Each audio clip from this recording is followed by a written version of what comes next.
Welcome rowing fans to the RMB Buffalo Regatta 2023. Our destination, Buffalo City, formerly known as East London, located in the heart of the Sunshine Coast on the east coast of South Africa. It's a city that boasts the most idyllic beaches for miles on end, postcard views around every corner. So whether you're into an adventure holiday or you just want to experience the Eastern Cape like you've never experienced before, Buffalo City welcomes you with open arms. Buffalo City normally boasts great holiday weather all year round, but this time it was not going to be. Day one of the Rand Merchant Bank Buffalo Regatta starting off in torrential downpour, but it was not going to dampen the spirit. Well, we've had dry regattas for the last few, but traditionally the Buffalo Regatta will always rain. Farmers need to break a drought, they have Buffalo Regatta. It's been pretty wet, but I'd much rather have the rain than the wind. We're in a bit of a building phase. Our under 15s are doing very nicely. We just wish that some of the other Gauteng schools would bring more under 15s down to the regatta. We are seriously lacking in competition down here in the Eastern Cape, and it's one of the reasons why Clarendon is losing athletes, because of the lack of competition, and it's a serious issue for us. St. Benedict's is a school with a strong rowing history, and they've been attending the Buffalo Regatta for the last 2 decades. Well, I think the rainy and muddy conditions are going to throw another spanner in the works, another dynamic. Buffalo's already quite a challenging regatta. We come here to test the juniors, specifically for prep for SA Champs. So I'm excited for the challenge and excited to see how they cope mentally and physically this kind of condition. The Buffalo Regatta is normally run over 3 days in the second week of February and sees some of the top rowing schools in the country competing for the Selborne Sprints on the Friday. All the way from Gauteng, the girls from Holy Rosary were looking forward to the change in scenery that the Buffalo offered. Well, the whole thing of coming down to East London is a lot of excitement, of flying. The athletes aren't in their comfortable zones. Usually we rode Regatta, so it's a whole new scenery, different things to get used to. And now we also have the factor of currents, so that's really cool. It was surely going to be an action-packed 3 days, rain or no rain. Each day of the Buffalo Regatta sees over 110 different events, both races and qualifiers being run. There's a lot of activity, and putting an event like this together takes a lot of planning and a massive team. Yeah, look, the event wouldn't take place if it wasn't for the volunteers. We have a team of almost 40 umpires, officials, pilots, people running the show on the water. We've got a control room with timekeepers, computer programmers, a good almost 15 there. We've got, again, volunteers who are checking in boats for safety on the water. Really, it's probably about close to 100 volunteers that come into the play to put this regatta together. It's months in the work. We start planning about 6 months before the event. If it wasn't for our volunteers and the people who jump on board, the event like this wouldn't happen.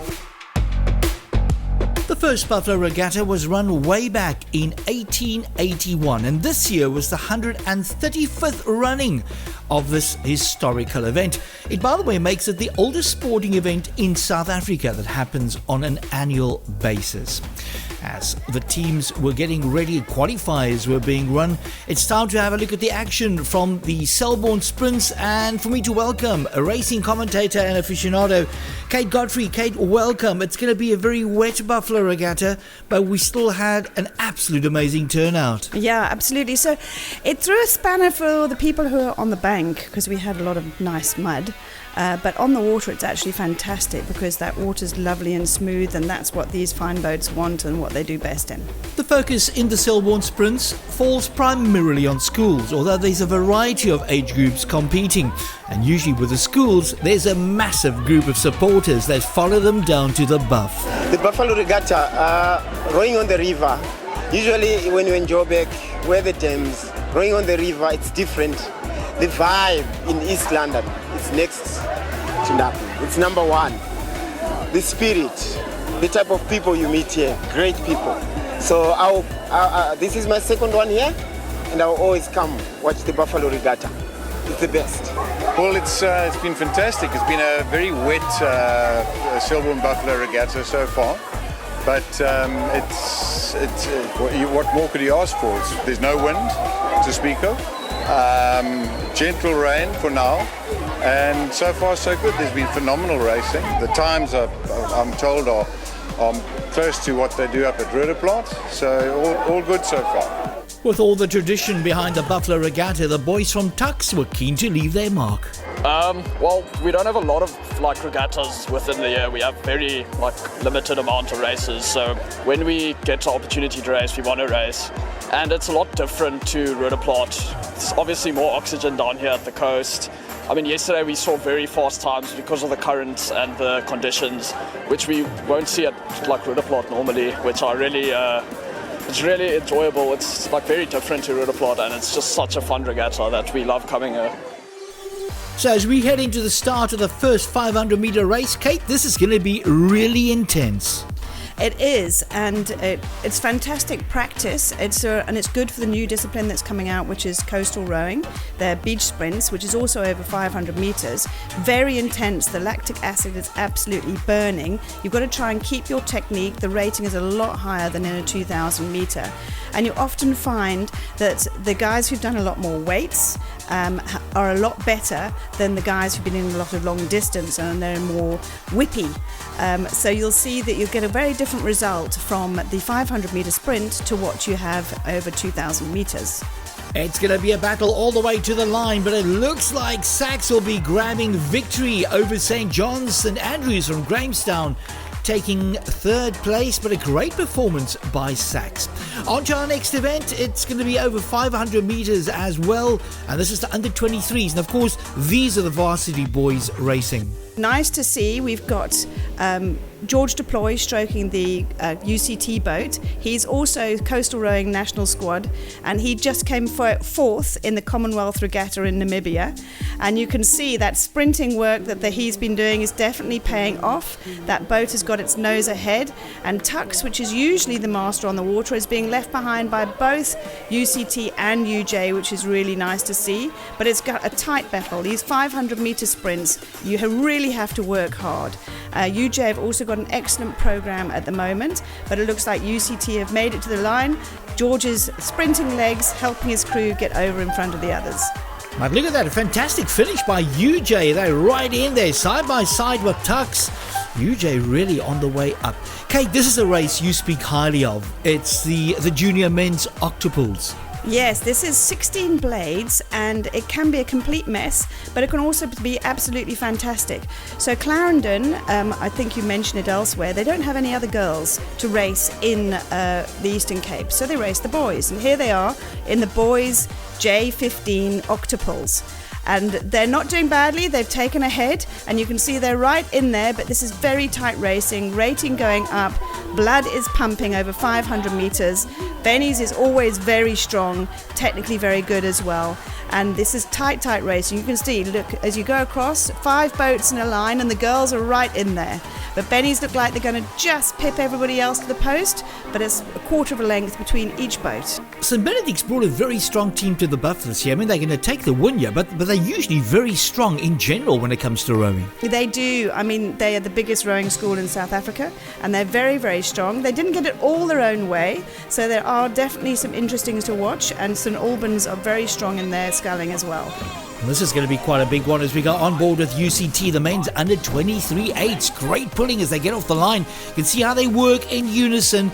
Big battle set here between Tux, UJ and UCT. It's all to play for. And you've got Fort Hare as well. They've also been improving. Their program started in 2019 and has been steadily climbing. It's going to be a big battle though between Tux and UCT. It's tough over a sprint as well. And it looks like the UCT have got just a nose behind Tux, but very exciting on the line. And UJ also rowing very nicely. This is going to be a battle to the line of note. Look at this. Tux leading the way in the middle. On the far side in orange, that's UCT giving it their all here as we go on board with them. Entering the last 30 or 40 meters to the line right now. It's going to be Tux taking the win, but a big battle for second place. And it's going to be, it's by a whisker that Tux takes it as well. UCT claiming second and UJ with a well-deserved third place. But a big heads up to our development team. This is University of Fort Hare. This team is so motivated to take part in rowing, and it's something they just live for. They can't wait to get on the water with their coach every single week.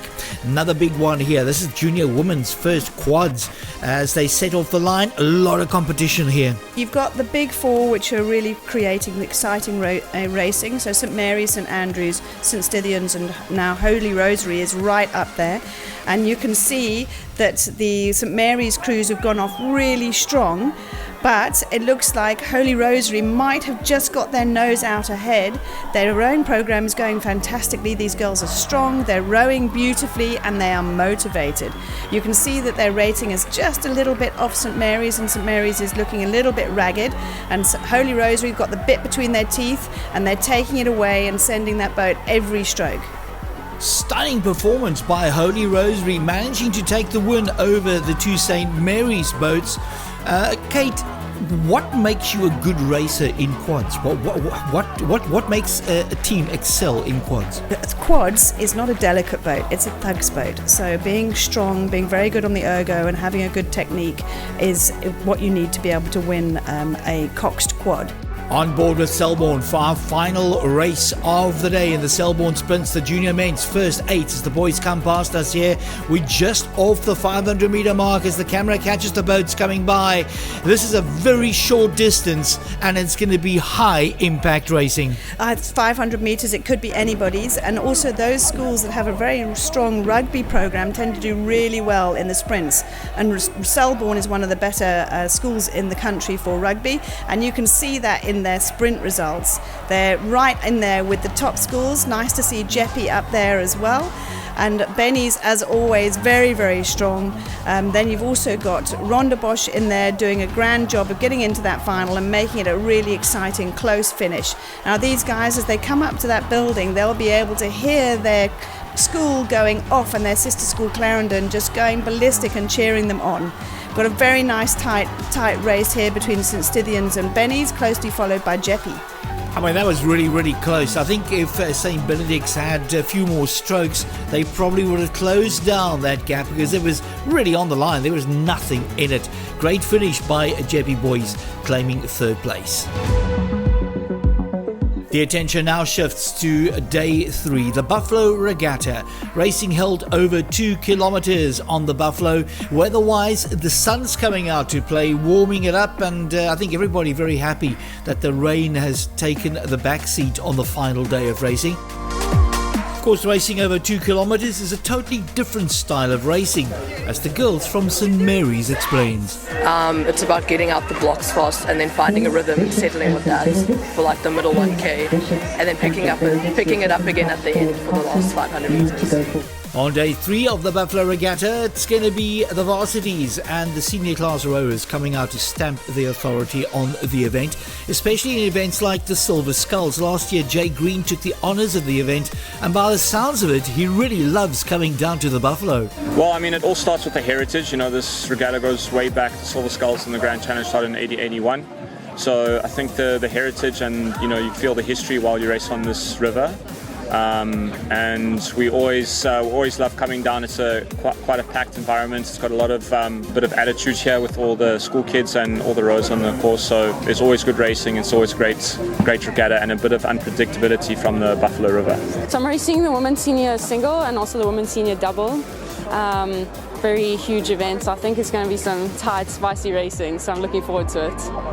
Both Buffalo and Elba rowing clubs have put a big focus on their development programs. The University of Fort Hare is one of the clubs that has come through this development program and seems to be growing in leaps and bounds. It's my first time at a regatta, and just that alone, I find it absolutely amazing. The amount of energy, the amount of participants from all over the country, and the amount of kind of the vibe, the atmosphere, the excitement, and so on. And that's the first thing. But for our team to be at the center of it all, it makes me beyond happy. Rowing is a very hard sport and which requires teamwork for most of the things. It is not an individual work where you can get someone who's perfect and it will carry the team. And then when growing up, we were never exposed to rowing as a sport. Then I'm grateful for the opportunity to be in rowing here at university level. And I hope to gain more experience so I can row for Team South Africa sometime. So the racing action about to commence as we head into the Buffalo Regatta. Usually raced over 2 kilometers, I might say. But for the juniors, they will be, the juniors and the masters, racing over a distance of 1,000 meters. And this is our first event, the Junior Octos. Once again, we've got a Clarendon crew who's got themselves into the final. They've managed to take several of the boys' boats out to get into the Buffalo final. It's a really exciting race, and nobody wants to lose to a girl. Selborne doing fantastically well, really pushing the others, and you can see that their team is busy cheering them on. But that Benny's boat, it's looking so good, so neat, so powerful. Very difficult to keep up with that, but Selborne really doing a good effort to keep up. I think a really fantastic effort by the Clarendon girls. I mean, effectively, they didn't come last in the race. No, I mean, they had to beat 3 boys' crews to get into the final, and then they beat another one to be able to come 5th in the final as well. So very strong rowing from them, and you will have seen sneaky footage and people videoing them from the other girls' schools to find out what makes Clarendon so good in an octable. On board with Bishops from Cape Town as we get going in the junior men's 8, and this is of course over a kilometre as well. St. John's in the middle there, Kez dressed in red on the right hand side. Kate, just over this distance, what would be a good winning time be? It depends on the conditions, but you're normally expecting around 7-8 minutes, and if you've got the tide against you, you can have 10 minutes to get down there. So it's a much longer race, and as I said, you've got a balance between the sprint and the endurance. It's somewhere in between, and it's a painful somewhere in between. So for these under 16s, this is really mind-blowing for them, having jumped from 1k to 2. I want to ask you, how important is stroke rate over a long distance? The rhythm is the most important thing, so you've got to get that rhythm before you start pushing the rating. So you'll often see that somebody will push up the rating, but it's not making the boat speed go any faster because they haven't got that rhythm. So if you've got a beautiful rhythm where you can place the blade and set the boat running, and you can see these St. Stithians boys doing a great job, and they've got a lovely rhythm pulling away from their competitors, and that's what you really need before you lift rating. A lot of people make the incorrect change and lift their rating without increasing the boat speed. On to our premier event of the day, well, one of them anyway. This is the Silver Skulls. That's Jake Green, the man who took the honours last year. Will he be able to defend his title and make it a double? It's going to be a difficult one to call. It's going to be close, but what's so nice is that they use this for the selection process. So you have all the national squad in here, and there's Murray Bell Smith, who's actually got his nose out ahead of Jay Green from UJ. He's also a local from Port Elizabeth, and it's so nice to see they're racing in their clubs, not just all for one club, and they're really having to battle it out. And the national squad coaches will be looking at this to have a look to see who's on form, who's not on form. So just like in the sprint, the national coach for coastal beach sprints was looking at how people were sprinting. Now the national squad for the fine boats will be looking at this. And there's Jake. He's just managed in the last couple of 100 meters to pull ahead of Murray, who had the lead for the majority of the race. So Jake Green managing to defend the title, but a real strong challenge coming from Murray Bell Smith. It was a really hard race, I think. Massive kudos and congrats to everyone else in the race, especially Murray Bell Smith. I had to work close to as hard as I could to get the win in the end there. I'm looking forward to the next couple of years racing against him, and really looking forward to what he's going to do this year, top lightweight. On to another iconic one. This is going to be the Grand Challenge, and I see John Smith in the boat again this year with Jake Green. Yes, and he was the gold medalist in 2012 with Sizwe Ndlovu as well. So he's an old hand and he's very wily. They know what they're doing here. So you've got two tuck spokes to look at, one which is the young guns and the old hand, and here is UCT also doing a great job, and that's stroked by the coastal beach sprinter George Duploy. And you can see there the old guys, they've got their nose out in front, but the young guns have disappeared off to the side. So the reason they've done that is because they've got an incoming tide and the water in the middle is going a lot faster upstream. So if you disappear to the side of the river, then you get a lot slower water, which means that you've got the chance of going a lot faster. So the young guns have taken a risk and they have pushed out to the side and taken a lot longer distance in the hope that that slower water will give them more boat speed. But this time round it's not going to matter much because the win will go to Tux Baxter. A great race there for them. Something worth noting, I think it's the third year in a row that John Smith's got his name on the winning boat, and what an honour to see your name 3 times on that absolute massive trophy for the Grand Challenge. But it's not all about the big guns. Quite a bit of Masters racing at the Regatta this year, Kate. And of course, the first for South Africa, we got the Masters World Champs happening. Yeah, we have, which is the first to have a rowing world championship in South Africa. And South African rowing community has got right behind this. And you can see there's a lot of the old hands are getting into boats. So this is the old Ed's boat who's stroked by Sizwe Ndlovu. He was the stroke of the 2012 gold medal winning lightweight Coxless 4. And behind him there is several old national squad. You've got Craig and Sturve and Pipe, who are all ex-national squad. And now here's a really nice close race between Leander and Alfreds. Alfreds is the oldest club in South Africa. So the win in the Masters 8s will go to Old Eds, but a great tussle there between Alfreds and Leander, one of our local crews, ending up in the top 3.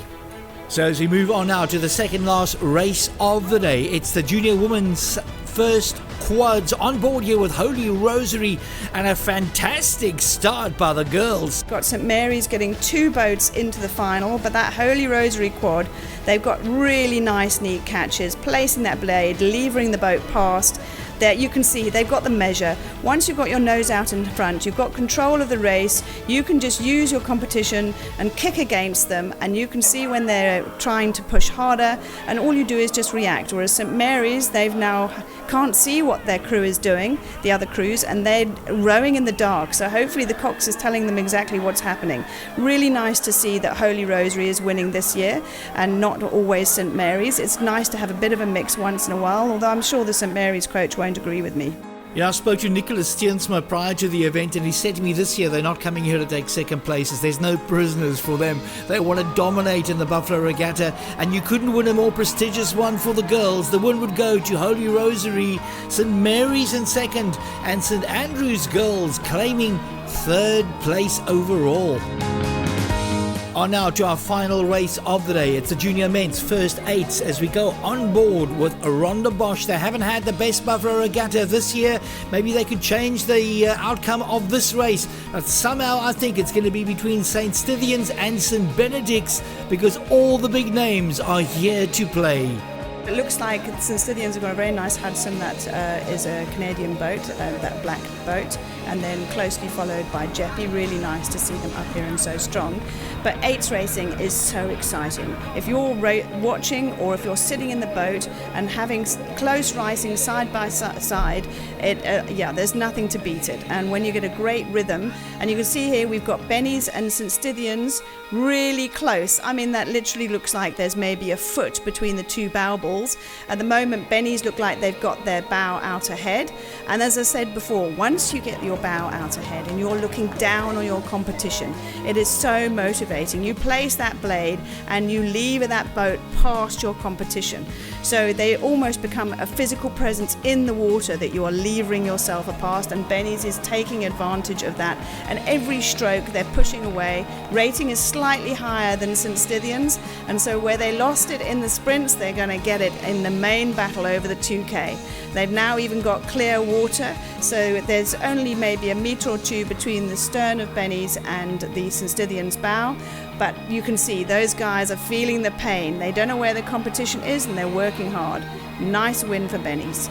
St. Stithians really managing to dominate in the shorter distances, but this time round the win would go to Benny's, and a fantastic performance by the Benny's crew. All that was left to do was to look back and honour those for great performances in the Buffalo Regatta, and I think Jay Green and his team couldn't be prouder. No, it was a good race. I think we had a very simple job in the Grand Challenge, just to beat the other fours. Very simple, but the execution, that's where the difficulty comes in. I think we had a really strong performance this year. It's tough conditions as always. We had a good start and managed to have a really strong 1,000 hunting that length, and at the end of the day it was our race to lose, so we stayed in control and finished well. Well, that concludes all of the action from the Rand Merchant Bank Buffalo Regatta 2023. To all the crews, thank you for coming down to the Buffalo. We hope to see you back in 2024.